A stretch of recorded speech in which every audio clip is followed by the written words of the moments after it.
Hello again, Travis Simlinger here, coming to you from Progressive Coaching, located in Zurich, Switzerland.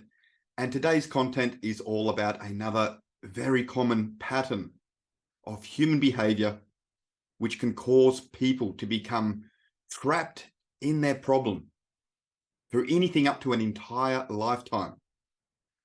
So I'm going to share my screen in just a moment and break it down for you. If you get any value out of today's content whatsoever, please leave a comment, give the video a thumbs up, as this really helps the message to get out there so that more people can benefit from it. So without further ado, I'm going to share my screen and let's go. So this pattern I'm about to speak of often arises when a person feels that their life doesn't match how they think their life should be. That is important. When a person feels that their life is not how they think it should be, they are much more susceptible to this negative psychological pattern. That is the topic of today's session. Now, there are two aspects to be aware of to understand this pattern. The first one is the 6 universal human needs that we all have. And the second aspect is the pattern itself. So let me explain the 6 human needs very quickly first.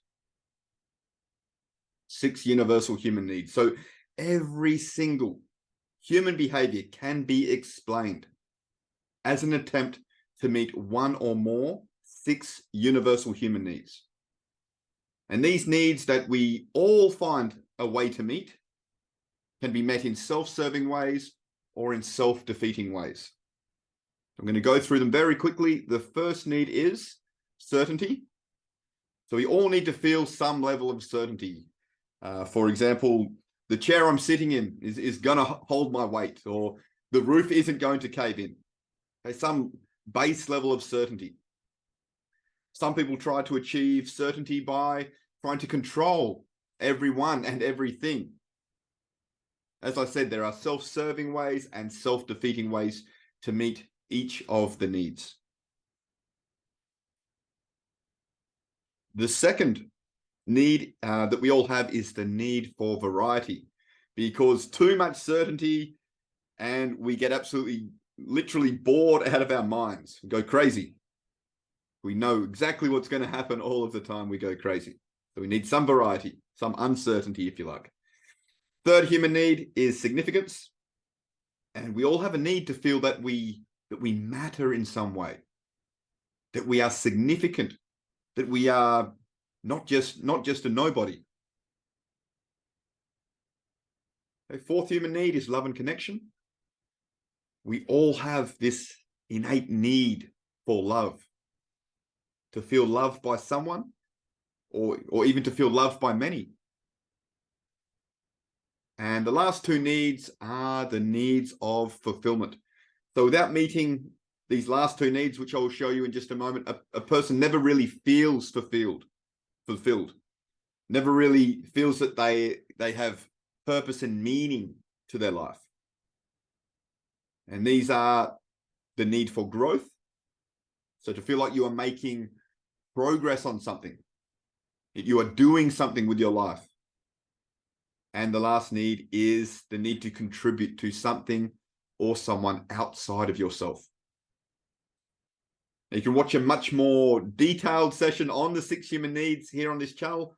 I'll post the link up here somewhere. Because now what I want to do is bring up the pattern, which is the topic of today's session. So here it is. This is the Crazy 8 pattern, coined by Tony Robbins. And it works like this. So, as I said, when we're more susceptible to falling into this pattern when our life conditions don't match how we think that our life should be. Because then a person feels not in control of their life. They're lacking, if we look at the 6 human needs, certainty, that they're in control of their life. And then what happens is they will either get angry or sad first. That's what this is representing. On this side, on the left-hand side of the Crazy 8, you've got defiance, anger, frustration, resentment, blaming, all this is what we call the angry side. And on the right-hand side here, you can see depressed, sad, lonely, misunderstood, sensitive. This is the sad side. Okay, so we've got angry and sad is the basis of this framework. And I'm going to explain the little intricacies of this now. So let's say they start here on the left, they get angry first. So why do they do this? Why do they do this? This is the reason I've brought up the 6 universal human needs. Because if we look at the needs, when a person gets angry, they instantly feel a high level of significance. Okay, 6 human needs, they instantly feel significant. They feel strong. There is an energy in the body with anger that gives them a sense of certainty and power and significance. They also variety, because remember, this is most often triggered when a person feels uncertain because their life conditions aren't matching how they think life should be. So by going into this pattern, they are meeting at least 3 of their psychological needs there. But what happens after a while is our bodies can't sustain one emotion for too long. So one of our needs up there is variety, right? So we don't go into a rage and then stay in a rage forever. Okay, we need to release the tension somehow. And what often happens is the person then becomes sad, because now there is a release of all that tension, all that anger. So the person meets their need for variety because they've changed their emotional state. But importantly, they also meet their needs for, if we look at the 6 universal needs here, and they've gone into this sad state, they meet their needs for love and connection with themselves. Because when a person is sad, they often start feeling sorry for themselves, things slow down, and the energy of anger is released. And the person connects with themselves again, so they're meeting some of their psychological needs here. But what happens is after a while, this feels weak. Okay, feels really weak. And we can't maintain one emotion for too long, remember. We can't cry forever. At one point, we stop crying, right? So we get sick of feeling weak and we get sick of feeling sad.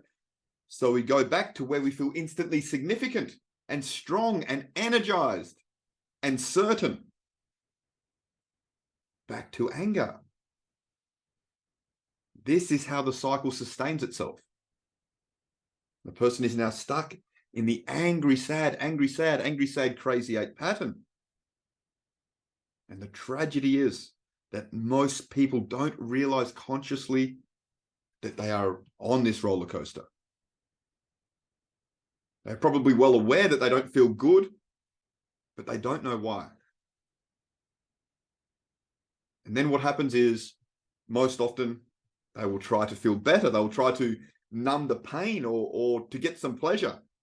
Remember, we're all driven by, our needs for trying to avoid pain or trying to get some pleasure if we can by meeting our needs. And what happens is, typically our brains like to be very efficient with energy consumption. It's why remote controls for our television sets exist.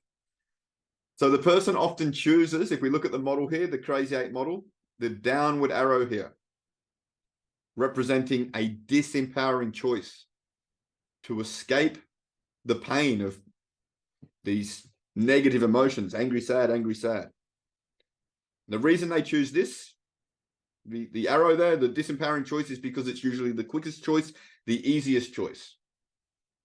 But remember the saying, if we do what is easy, our life will be hard. If we do what is hard, our life will be easy. There is some truth in that sometimes. So the disempowering choice might be, for example, for some people, it's drinking or smoking or all sorts of addictions, actually, even overeating, distraction behavior, social media these days, distracting people from this pattern. But all of this is a temporary fix, a short-term fix.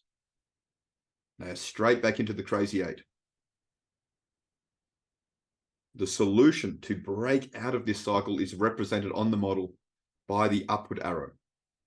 And it says there, empowering choice. And the empowering choice is almost always one or more of the following. So facing a fear or changing a current belief that is causing a person to self-sabotage, or changing a rule that the person has invented. And very often this rule is an if-then rule. For example, if this situation happened, then it means I am a failure. So the way to break out of this cycle then is to change the meaning that you're giving to the external event and facing the fear. Facing the fear. Very often stepping into the cave that you are afraid to enter is exactly where you need to go. Naming the fear is often the first step, but unless you face it and take your life to the next level, if you don't do that, you remain trapped in this crazy eight. So that is a summary of another very common pattern of human behavior, that if we are not aware of it, we are much more susceptible to being stuck in this pattern. Happens all the time. I help people to break out of this all the time. One thing you can do on your own is you can ask yourself, what is the fear? What is it that I'm afraid of? Because there's something blocking you when you fall into this pattern. And this is the way you have found at an unconscious level to meet your psychological needs, but doing it in a very self-defeating way. So what is it that you're afraid of that if you faced it, you could take your life to the next level? The easiest way, or the best way I should say, to break out of this pattern is to employ the services of a good strategic intervention coach, because they will be aware of this pattern and many others like it.